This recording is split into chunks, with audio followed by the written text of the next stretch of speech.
પેરિસમાં ઓલિમ્પિક 2024 શરૂ થઈ રહ્યો છે।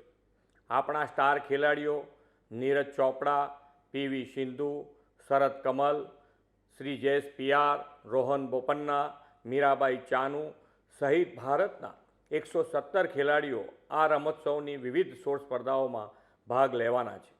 વિશ્વ નેતા અને આપણા યશસ્વી વડાપ્રધાન શ્રી નરેન્દ્રભાઈ મોદીએ ઓલિમ્પિકમાં ભાગ લેવા જઈ રહેલા ખેલાડીઓ સાથે રૂબરૂ સંવાદ કરીને તેમની સફળતાની શુભેચ્છાઓ આપી છે।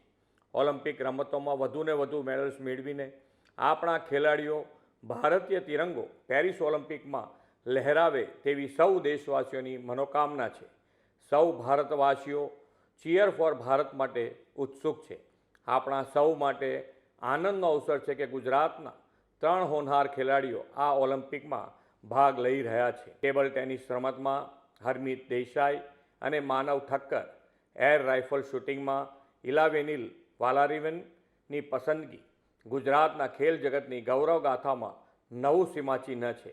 આદરણીય શ્રી નરેન્દ્રભાઈ મોદીએ ગુજરાતમાં ખેલ મહાકુંભ દ્વારા સ્પોર્ટ્સ કલ્ચર ડેવલપ કરીને અનેક પ્રતિભાવંત ખેલાડીઓને નિખાર આપ્યો છે। ગુજરાતના આ યુવા ખેલાડીઓ પોતાની રમતમાં ઓલિમ્પિક 2024 ગેમ્સમાં કૌવત ઝળકાવશે જ એવો મને વિશ્વાસ છે।